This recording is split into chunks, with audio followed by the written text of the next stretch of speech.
السلام عليكم ورحمة الله وبركاته. ازيكم حبايب قلب دي الصف الثاني الثانوي؟ ان شاء الله النهارده هننزل احلى مراجعة على الصف الثاني الثانوي لطلاب الادبي وطلاب العلمي لاستعدادا لمراجعة شهر اكتوبر. طيب معايا كده ان شاء الله. النهارده هبتدي اراجع درس ان شاء الله مع بعض كده. نطلع منه استنتاجات ونطلع منه نماذج تعلم، وان شاء الله يا رب تستفيدوا منه بامر الله يا رب. يلا معانا، يلا يا باشا. اول درس عندي طبعا اللي هي بنتكلم فيها ايه؟ احوال شبه الجزيرة العربية قبل ظهور الإسلام. طب يلا يا باشا معايا كده، بسم الله الرحمن الرحيم. طبعا احنا عارفين ان حول شبه الجزيرة العربية كان ايه؟ العرب جم استقروا في شبه الجزيرة العربية وكونوا أمة سامية ترجع الأصل ان مين؟ ان سام ابن نوح. وقلنا العرب ان قعدوا في شبه الجزيرة العربية وكونوا عدة ايه؟ كونوا 3 حاجات. ايه هم 3 حاجات؟ كونوا 3 معايا كيف 3؟ كونوا ممالك ومدن وحضارات. يبقى كونوا ايه يا شباب بقى؟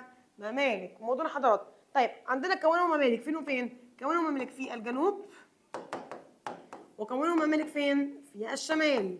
طبعا كونوا مدن وكونوا حضارات. وعندك اللي هي المدن اللي زي هنتكلم عن مدينه ايه ومدينه ايه ومدينه ايه؟ يثرب ومكه والطائف. واحنا عارفين ان دول ان اتمتعوا بمناخ معتدل حتى قبل ما يظهر مين؟ الاسلام، او بعد ظهور مين؟ الاسلام. طيب عندي الممالك اللي ظهرت في عندنا في الجنوب ده مملكه مين؟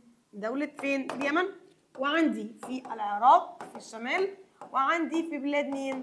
بلاد الشام. تمام كده؟ طيب عندنا الممالك اللي ظهرت في الجنوب مثل عندنا مين ومين؟ ها نتكلم مع بعض كده. معين، يلا كده مع بعض يلا. ها سبأ، وعندي مين؟ حمير. يبقى معين سبأ حمير. مين ومين يا شباب؟ معين سبأ حمير. تمام. يبقى احنا قلنا الممالك الموجوده في الجنوب مين ومين ومين؟ ها معين، برافو، وعندي سبأ، وعندي مين؟ حمير. وعندي في الشمال مين اللي في الشمال عندنا؟ عندنا مملكه الحيره. طيب في بلاد الشام عندي 3 مين ومين؟ ايه هما؟ تدمر والغساسنه والأنباط. مين ومين يا جماعة؟ تدمر والغساسنة والأنباط. تدمر والغساسنة والأنباط. طيب هنمسك واحدة واحدة نتكلم عنها. يلا معايا كده يا عمي، يلا يا باشا. راحت خلاص؟ طيب أول حاجة هنتكلم عنهم نمسك كده 3 مع بعض زي ما احنا قلنا قبل كده، عملناهم في جدول مع بعض وانتوا عارفين وحافظين على فكرة. أول مملكة عندي مملكة مين؟ معين. تمام. 2 سبأ، 3 حمية. عندي هنتكلم عن التاريخ، العاصمة، المكان. يلا كده معايا يا باشا. عندي التاريخ بدأت معانا كام؟ من 1300 لحد 630. من 1000 كام يا شباب؟ من 300 لحد كام؟ 630. طيب احنا اتكلمنا عن عاصمة ومكانها. معايا كده في المكان والعاصمة. قول لي يا باشا عاصمتها مدينة ايه؟ قرناو. برافو عليكم. عاصمتها مدينة ايه؟ قرناو. انطق معايا. المكان عندنا فين؟ جوف اليمن. جوف اليمن. الله عليكي. مش ما تكتبش ليه؟ جوف اليمن. يا مكانها فين؟ جوف اليمن. جميل. وقلنا عرفنا دي كله ده يا شباب ايه؟ قبل الميلاد. خدي بالك ان مملكه معين كانت ظهرت فيها عبادات وضعيه، يعني عبادات وثنيه. عندي مملكه ثبتت من عام كام؟ من 100 او 800 لحد 115 برضو قبل مين؟ الميلاد. طيب قلنا هنتكلم عن المكان. عن مكانها كان فين يا شباب؟ مكانها كان في جنوب غرب اليمن. جنوب غرب مين يا جماعه؟ اليمن. طيب ايه العاصمه عندنا؟ عاصمتها مدينه ايه؟ خد بالك يا باشا، انت عندك العاصمه فيها عاصمتها مدينه ايه؟ مأرب. طب ليه يا سدير؟ عشان هناك قلت لك كان في سد اسمه سد مين؟ سد مأرب. برافو عليكي. وخد بالك ان اليمن كده تتمتع بنشاط اقتصادي، اللي هو النشاط مين؟ ده هنا نشاط اقتصادي اسمه نشاط ايه؟ زراعي. نشاط زراعي. عندك هنا برضو خد بالك ان اليمن برضو فيها نشاط تجاري بس في حمير. تمام؟ طيب من اشهر الملكه اللي ظهرت عندنا اسمها ملكه ايه؟ بلقيس. بلقيس يا جماعه. اما هنا عندي حمير من 100 وكام و15 قبل الميلاد لحد كام؟ 525 الميلاديه. يبقى هنا ظهرت فيها الديانه مين؟ المسيحيه. المسيحيه. تمام؟ طيب عندنا مكانها تقع منين بقى؟ منين؟ تقع من قرب من سبأ، ماشي، وبتطلع على بحر مين؟ القرظه. بحر القرظه ده يا جماعه اللي هو بحر مين؟ البحر الاحمر. عاصمتها هنا مدينه ايه؟ ريدان او مدينه زراف. تمام؟ زراف او ريدان الاثنين صح. وخد بالك ان حمير بتمر فيها القوافل التجارية. يبقى هنا كده عندنا فيها نشاط مين؟ نشاط اقتصادي. اسمه نشاط اقتصادي يا جماعة، اللي هو نشاط تجاري. يبقى اليمن كده يا ميس هدي نستنتج كده مع بعض. بصوا معايا كده يا جماعة، إن اليمن نستنتج فيها كام نشاط؟ 2، نشاط زراعي ونشاط تجاري. نشاط ايه يا جماعة؟ زراعي ونشاط تجاري. تمام كده؟ طيب كده خلصنا اللي هي أول عندنا الجزئية. نيجي بقى نخش على مكة ويثرب. بص معايا كده، في مكة ويثرب احنا عندنا في تشابه وفي اختلافات. تمام؟ طبعا احنا عرفنا تشابه اللي هم الاثنين بيقعوا فين؟ الاثنين بيقع من غرب شبه الجزيرة العربية. انت عندك دي مدينة يثرب ودي مدينة مين؟ مكة. حلو. طيب بس مكة ليها كم أهمية؟ 2، لها أهمية دينية ولها أهمية اقتصادية. نقول تاني، لها أهمية إيه؟ دينية واقتصادية. ها؟ دينية واقتصادية. جميل. إحنا قلنا الدينية عشان هناك فيها إيه؟ برافو عليكم. أيوه كده انتبهوا معايا. فيها الكعبة المشرفة. ما خد بالك أنا عايزك تراجع معايا تنطق معايا. فيها الكعبة إيه؟ مشرفة. برافو عليكم. أما الأهمية الاقتصادية هناك، إحنا أول حاجة كده بص معايا كده، بيمر فيها القوافل التجارية من بلاد الشام لليمن. يبقى أول حاجة رقم 1 بيمر فيها مين يا جماعة؟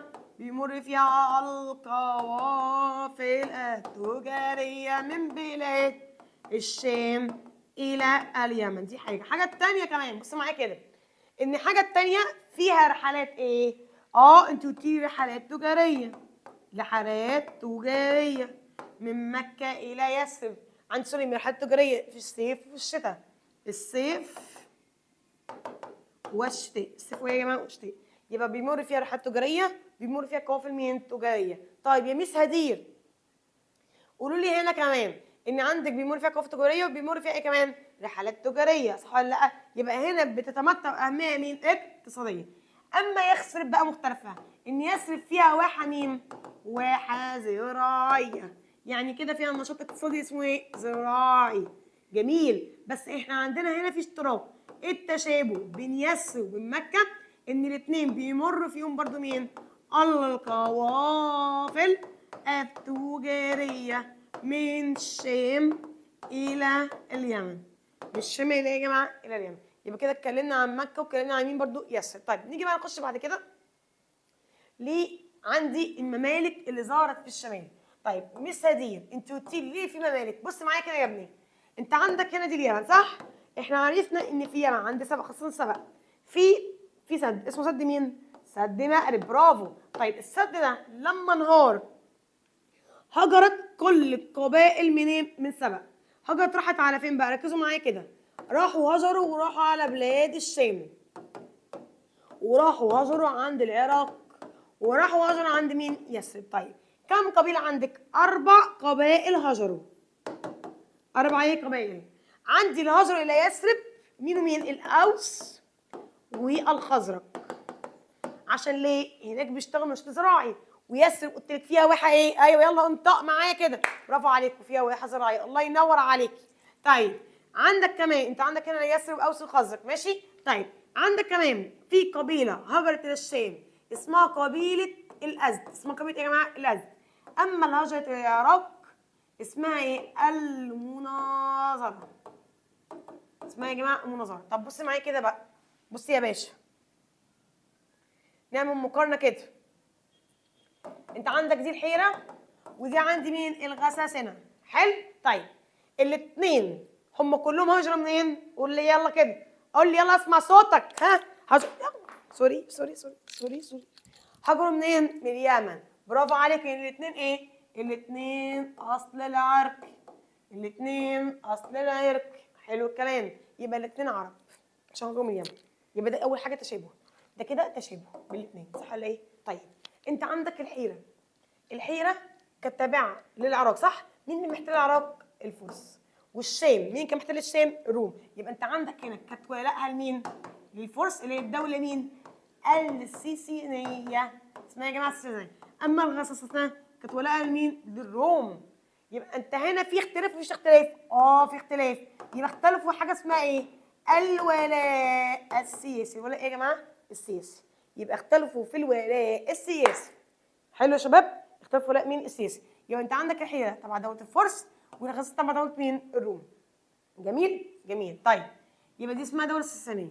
طيب بعد كده انت عندك الحيرة. بص معايا كده، اللي كان حكام اسمه مين؟ النعمان ابن المنصر. برافو. وعرفنا القبائل اللي هاجرت الى اسمها قبيله مين؟ المناظره. اما القبيله اللي هاجرت الى اسمها قبيله مين؟ الازد. ودي استقرت عند منطقه اسمها منطقه مين؟ الجابيه، عند هضبه مين؟ قلنا عند هضبه الجولان. مش عارفه بتعمل ليه كده، معلش مش عارفه في ايه، مش عارفه بيعمل كده ليه. اما هنا عند المناظره دي استقرت فين يا جماعه؟ اللي هي استقرت عند الكوفه. تمام؟ الكوفه اللي هي جنوب ايه؟ نهر مين؟ الفرات، عند غرب نهر الفرات كده بالظبط. تمام؟ هنا النعمان ابن المنذر، وعندي هنا واحد اسمه ايه؟ جبل ابن الايهم. جبل ابن ايه يا شباب؟ الايهم. طيب الفرس والروم لما يخشوا في حرب يبقى الحيره واقفه مع الفرس والغساسنه واقفه مع مين؟ الروم. جميل الكلام. طيب بعد كده بقى عندك، احنا عندنا بقى مين بقى؟ احنا عرفنا كده اختلاف السياسي خلاص. طيب انت عندك بقى يا باشا كده جم بقى المسلمين. المسلمين جم خلصونا منهم. كان في عهد مين؟ ابو بكر الصديق. ابو بكر الصديق بقى على يد مين يا مسادير؟ على يد، في عهد خليفه ابو بكر الصديق، على يد خالد ابن الوليد. سوري انا اسفه، مش هنا، دي هنا، هنا في قصصنا. يلا طيب يبقى احنا قلنا هنا يا شباب، هنا المسلمين وهنا المسلمين جايين. حلو. طبعا الفتح خلاص بقى، خدوا بقى الكلام ده كله كان قبل ظهور الاسلام. لما المسلمين جم على يد في عهد خليفه مين؟ ابو بكر الصديق. تمام؟ وهنا برضو في عهد ابو بكر الصديق. هنا عندنا جه عندنا مين؟ خالد ابن الوليد، ودخل معاهم في معركه اسمها معركه مين؟ اليرموك، عن كام؟ 15 او 13 هجري ضد الرومان. فادى لسقوط مين؟ سقوط الرومان وسقوط المملكه. وبرضو هنا المسلمين لما دخلوا اسقطوا مين؟ برضو اسقطوا مملكه مين يا شباب؟ الحيره. ماشي. طيب نيجي بعد كده بقى،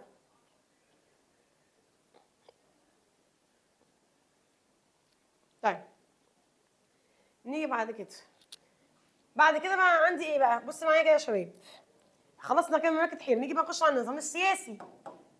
النظام السياسي عندي معظم شبه الجزيره العربيه نظام اسمه ايه؟ شبه، معظمه قبلي.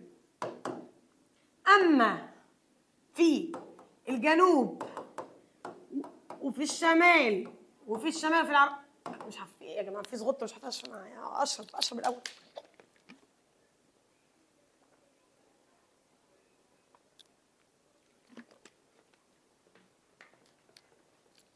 بص معايا كده، يبقى في الشمال عندنا شبه ايه؟ انت عندك في الجنوب وفي الشمال شبه ملكي. اما معظمه هنا ايه؟ نظام قبلي. يبقى في شبه الجزيره العربيه كلها نظام يا جماعه قبلي. اما في الشمال وفي الجنوب ايه؟ شبه ملكي. يعني ايه؟ بص معايا، يعني متاثرين بالنظام السياسي. انت عندك هنا الشام دي الروم، وعندك الفرس هنا فين؟ في العراق. متاثرين بالنظام مين يا جماعه؟ الشبه الملكي، اللي هو النظام السياسي هناك ماشي مع الفرس والروم. اما شبه الجزيره العربيه كلها نظام ايه؟ قبلي. طيب بص معايا كده بقى، مين اللي كان بيحكم عندنا؟ شيخ القبيله، هو اللي كان بيجمع في يده ايه؟ يعني عندنا كانت مقسمه لقبائل، وكل قبيله لها ايه؟ شيخ يحكمها. لا يا جماعه، لها شيخ يحكمها. تمام؟ طيب بص معايا بقى كده، الشيخ ده بيجمع في يده كام سلطه؟ كده سلطه تنفيذيه، سلطه قضائيه، سلطه عسكريه. بص اول حاجه عقد مين؟ عقد معاهدات. تمام؟ 2 يستقبل الوفود، عقد معاهدات يستقبل الوفود. تمام؟ 3 عندنا يفصل بين المنازعات. يبقى عقد معاهدات يستقبل وفود يفصل بين ايه؟ المنازعات. يا عم دي كمان عندنا، قلنا عندنا عقد يعمل معاهده يفصل منازعات، بيحفظ مين كمان؟ عندنا الامن. يبقى انت عندك كده، يبقى الشيخ الكبير بيجمع كان في يده ايه؟ هو بيعرف حاجه اسمها فصل بين السلطات؟ لا، بيجمع في يده كل السلطات، سلطه تنفيذيه قضائيه عسكريه. تمام. طيب عندنا بعد كده قلنا شيخ القبيله مين بيساعده؟ 2 اللي بيساعد شيخ القبيله 2. مين ومين؟ الزعماء والمشايخ. زعموا منهم مين يا جماعه؟ والمشايخ. بيجتمعوا في حاجه اسمها ايه؟ دار الندوه. طيب هي القبائل، العلاقه بين القبائل كانت ماشيه على وتيره واحده؟ لا، ده مرهم يكون في ايه؟ عندهم وفاء، ومره عندهم مين؟ خلاف. كان بيتخانقوا على الحرب، مثل عندنا ايه؟ كان بيتخانقوا على الرعي، المياه، بيتخانقوا على كمان ايه؟ الاخذ بالثأر. اخذ ايه يا شباب؟ بالثأر. تمام؟ يبقى هنا كانت حرب ايه؟ حرب ايه؟ حرب اقتصاديه وحرب اجتماعيه. يبقى نستنتج من ذلك انها حرب اقتصاديه وحرب مين؟ اجتماعيه. طيب من ضمن الحروب اللي دخلوها اسمها حرب مين؟ حرب البسوس وحرب مين؟ الفجار. لحد ما نزل عملوا حلف اسمه حلف ايه يا جماعه؟ حلف الفضول. الحلف ده اللي اجتمع ايه؟ ان يقفوا مع الظالم ضد المظلوم والا يخذلوا بعضهم. مين شرط هذا الحلف؟ الرسول صلى الله عليه وسلم. الرسول صلى الله عليه وسلم طبق هذا الحلف وما طبقهوش؟ ايوه طبقه يا ميس. عندنا في الدرس الثاني والدرس مين؟ الثالث. تمام كده؟ طيب نيجي بعد كده النظام الشبه الملكي.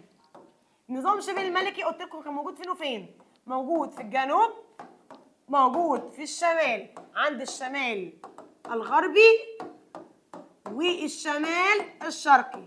جميل؟ طيب بص معايا كده، اللي بيمسك الحكم هو مين؟ الملك. بيجمع ايه بقى؟ بيجمع عندنا اول حاجه يحفظ الامن، يحفظ ايه؟ اقامه الحدود، اداره شؤون البلاد. طيب الملك عندنا مين اللي كان بيساعده؟ عندك كبار الموظفين بيمسكوا بيساعدوه. طيب قلنا الملك كان بيفوض حد كمان، بيفوض لمين؟ اللي هم حكام من الاقارين، بيفوض لكل واحد حاكم يمسك اقليم، يطلق عليه مين؟ كبير. يطلق عليه مين يا جماعه؟ كبير. بعد كده عندك هنا في مجلس ايه؟ في مجلس عام اللي بينقسم الى ايه بقى؟ كبار الاثرياء، كبار الموظفين، والكهنه. طيب قلنا ده بيتشابه مع مين؟ مجلس القبيله لما بيجتمعوا في دار اسمها دار مين؟ الندوه. يبقى انت عندك هنا في تشابه بين مجلس القبيله ومجلس مين؟ العام. تمام؟ طيب يبقى احنا كده اتكلمنا عن نظام مين؟ الشبه الملكي. نخش على الديانات. عندي الديانات في شبه الجزيره العربيه، في عندنا ديانات سماويه وعبادات وضعيه. قلنا الديانات السماويه، عندي الديانه، اول ديانه اسمها ديانه ايه؟ الحنفيه واليهوديه والمسيحيه. يبقى انا عندي كام ديانه يا جماعه؟ كذا ديانه، الحنفيه واليهوديه والمسيحيه. الديانه الحنفيه قلنا عباده ايه؟ عباده الله وحده لا شريك له، على دين سيدنا مين؟ ابراهيم عليه السلام. وخد بالك ان دي ظهرت في مدينه مكه. تمام؟ اما الديانه اليهوديه هي دين سيدنا مين؟ دين سيدنا مين؟ موسى عليه السلام. طب هي ظهرت في أي مكان؟ بص معايا، ظهرت في خيبر، تمام؟ ويثرب وفي اليمن.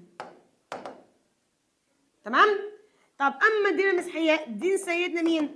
دين سيدنا عيسى عليه السلام. ظهرت فين؟ اليمن وفي الشام والعراق. هي في الشام والعراق، في الشام عند مين؟ الغساسنة، وفي العراق عند مين؟ الحيرة. الاثنين دول يبقى كده الغساسنة والحيرة بيتشابهون ان في العقيدة مين؟ الدينية. يبقى انت عندك الغساسنة والحيرة في العقيدة ايه؟ الدينية، اصل عرقي والديانة والنظام مين؟ السياسي. ايه العبادات؟ عندي عبادة ايه؟ قلنا واو ايه؟ ووثنية، ووثنية من مجوسية صاد صائبة. عندي وثنية لعبادة الأصنام والأوثان، وقلنا العبادة دي ظهرت في مدينة مكة. يبقى هنا في تشابه مع الديانة مين؟ الحنفية. عندي مين؟ مجوسية اللي هي عبادة النار. وخد بالك إن الاتنين دول فيهم إيه؟ إلهين، إله للشر وإله للخير. مين ومين يا جماعة؟ إله للشر وإله لمين؟ للخير. يبقى أنت عندك إله للشر وإله للخير. أما صاد صائبة بقى اللي هي عبادة مين؟ النجوم والكواكب. النجوم يا جماعة والكواكب. وخد بالك إن العبادة دي ظهرت فين يا شباب؟ ظهرت عند مملكة إيه؟ عند جنوب، عند اليمن، وخاصة عند فين؟ سبأ. أما عندك المجوسيه ظهرت فين؟ شرق شبه الجزيره العربيه. وخد بالك ان الديانه دي واخدينها منين؟ من الفرس، من عائله مين؟ الفرس. تمام كده؟ طيب نيجي بعد كده بقى بعد الديانات نخش نتكلم عن العلوم او الزراعه والصناعه والتجاره. ماشي؟ الزراعه والصناعه والتجاره. عندي مين الحرفه السائده في شبه الجزيره العربيه؟ هي حرفه العلم.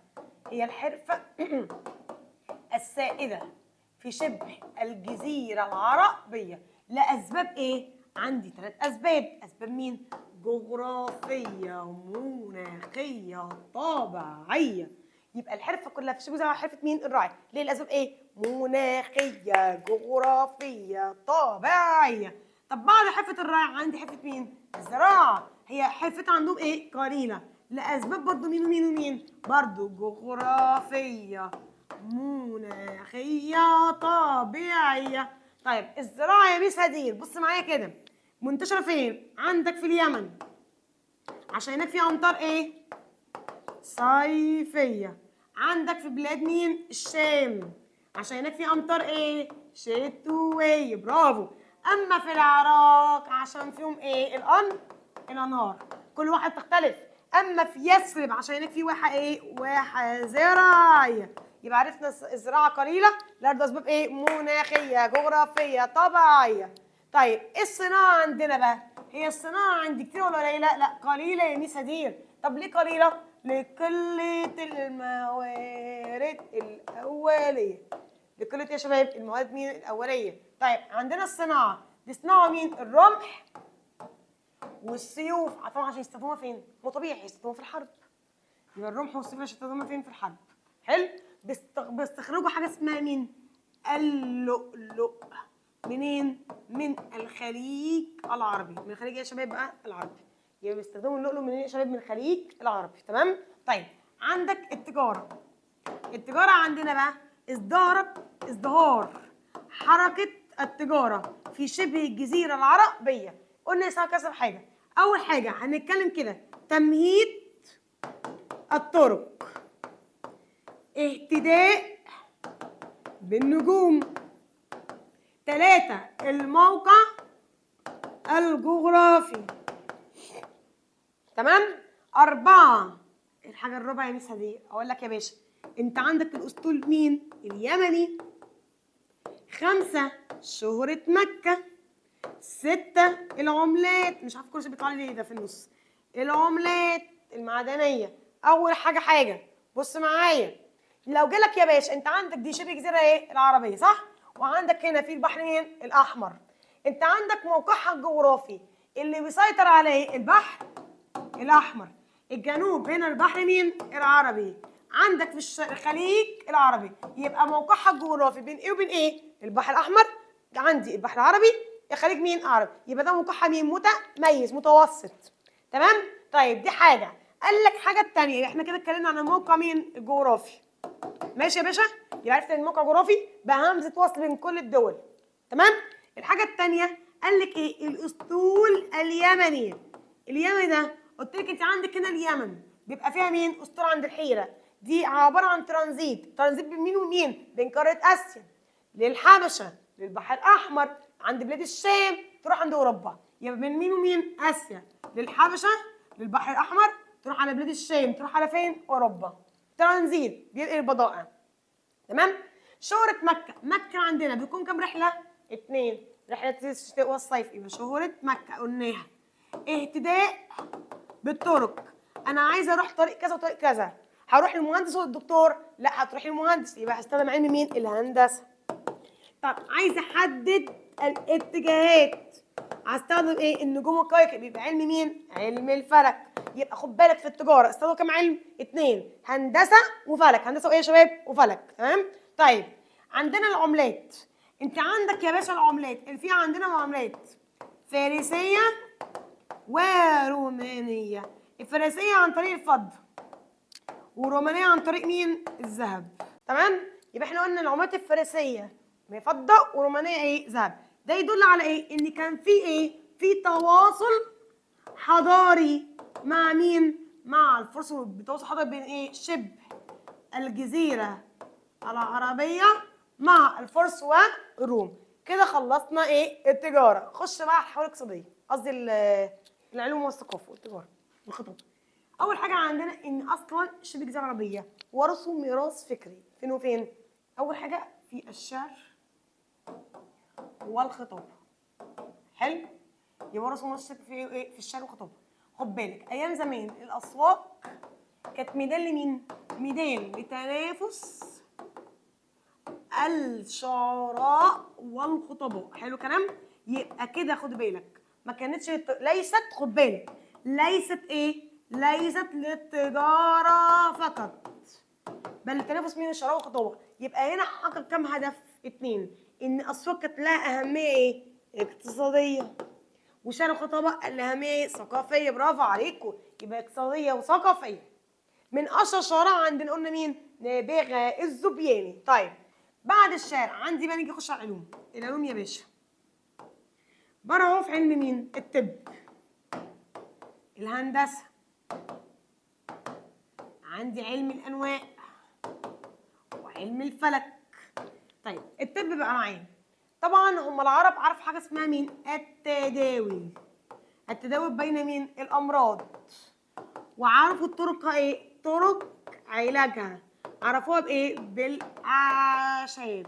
يبقى عرفوا طرق علاجها بايه يا شباب؟ بالاعشاب، ان هم بداوا يعالجوا نفسهم بالاعشاب. تمام. من اشهر عندنا اسمه مين؟ حارس ابن كلده. اسمه ايه يا جماعه؟ حارس ابن كلده. حارس ابن ايه يا شباب؟ كلده. اما في علم الهندسه بقى، قلت لك في علم الهندسه كان بيستخدموه في ايه؟ بناء الايه؟ السدود. يبقى ده في ايه؟ صح، بناء القرى والمدن. يبقى علم الهندسه هنا هيساعد في علم مين؟ في معرفه ايه؟ الزراعه. طيب الفلك، قلنا الفلك كان بيستخدموه في ايه؟ معرفه مين؟ معرفه النجوم والكواكب، عشان يساعدني فين؟ في تحديد الاتجاهات. يبقى لو جيت لاحظت كده ان ده هيساعدني في مجال مين؟ التجاره. ماشي. علم الانواع اللي هو بيساعد ايه؟ هبوط الرياح والامطار. يبقى ده علم مين يا جماعه؟ هبوط الرياح والامطار. خد بالك، يبقى الهندسه والانواع هيساعد في الزراعه، الفلك التجاره. يعني كده عشان نلخص الدنيا مع بعض. ماشي. طيب نيجي بعد كده بقى، نيجي نخش على الفن والعماره. طبعا انت عندكم اول حاجه برعوا في فن مين؟ النحت. برعوا في فن النحت. النحت عندنا حيث نحتوا في مدينه اسمها مدينه مين؟ الحجر. الحجر دي موجوده في دوله اسمها دوله مين يا جماعه؟ مملكه مين؟ الانباط. وخد بالك يبقى استخدموا فن النحت في الانباط عند ايه؟ بلاد الشام. دي بتقع في انهي جهه؟ الشمال مين؟ الغربي ولا الشرقي؟ اسمعك، الشمال الغربي. احنا بنطلع نواتج، خد بالك احنا بنطلع نواتج كده مع بعض. اللي يرجع الفضل اصلا مين؟ اللي يرجع مين؟ قوم ثمود لما كانوا بيتحطوا في جوه الجبال. طيب نيجي بعد كده. بعد كده استخدموا فن ايه بقى؟ عندي بنوا ايه؟ المعابد وبنوا القلاع. المعابد بقى اللي بنوها زي معبد مين ومعبد مين؟ معبد عندك دير الهند، عملوا دير مش معبد، دير هند بنت النعمان. عملوه فين يا جماعه؟ في الحيره. طيب عملوا كمان كنيسه اسمها كنيسه مين؟ الراصفه في الخساسنه. عملوا كمان معبد الشمس، عشان ايه؟ نجوم الشمس دي فين؟ في اليمن، عشان تعبد الملكه بلقيس. القلاع، بنوا قلاع، هما ليه بنوها؟ عشان يحميتهم منين؟ الحمايه من الاعداء. طب خدوا بالكم ان القلاع دي ده بيستخدموه في علم ايه؟ قلت لي ميس دي علم الهندسه، عشان ممكن يجيلك سؤال ما العلاقه بين علم الهندسه والحمايه من الاعداء؟ وتحطها قبل كده في الامتحان هتقول الحمايه من الاعداء. طب الحمايه من الاعداء عملوا قلعه اسمها قلعه مين بقى؟ قلعه القسطاط اللي موجوده فين؟ الغساسنه. تمام كده؟ يبقى احنا كده اتكلمنا عن النحت، المعابد، القلاع. ماشي. واتكلمنا عن المعابد اللي اتبنت وايه والمعابد كذا. طيب في عندنا برضو القصور. بنوا حاجه اسمها القصور يا شباب، مثل قصر ايه؟ قصر ايه؟ ركز معايا كده. بنوا قصر اسمه قصر المشتى في الغساسنه. طب ليه مثل دي؟ عشان انت قلت لك هناك كان بيعبدوا، كان هناك نظام مين؟ ملكي، يعني الملك بيمسك. وما عندي قصر اسمه قصر مين؟ الخوانيك اللي موجود في الحيره. تمام. وبرده عملوا قصر برده كمان فين؟ عملوا برده قصر في اليمن عشان مين؟ الملكه اللي هناك، على ملكه بلقيس. اوكي؟ يبقى احنا كده اتكلمنا على النظام الفن والعماره. نخش بقى على الحياه الاجتماعيه. الحياه الاجتماعيه بقى يا جماعه بصوا معايا كده. قسموا الحياه الاجتماعيه. طبعا احنا عارفين ان في المجتمع كان بيعيش مين وبيعيش مين؟ بيعيش سكان بدو وبيعيش سكان مين؟ حضر. بدو ايه يا جماعه؟ وحضر. البدو دول اللي كان بيعيشوا عند الخيم في الصحراء، والحضر اللي هم بيعيشوا عند مين؟ المدن. حلو كلام؟ طيب البدو والحضر دول بيعيشوا عند المدن والحضر، بقى ايه اللي بيحصل؟ بصوا معايا كده. انت عندك قسموا الطبقات المجتمع هناك على حسب كام حاله؟ 3 حاجات. الحاله الاقتصاديه، الحاله الاجتماعيه، تمام؟ والاصل العرقي. يبقى قسموا على كام حاله؟ 3: اقتصاديه واجتماعيه واصل مين؟ عرقي. اول طبقه عندي اسمها الطبقه مين؟ العليا، اللي هي فيها مين ومين بقى؟ كبار الاغنياء، كبار التجار، كبار الملاك. كبار الملاك قصدي مين؟ اسرائيل.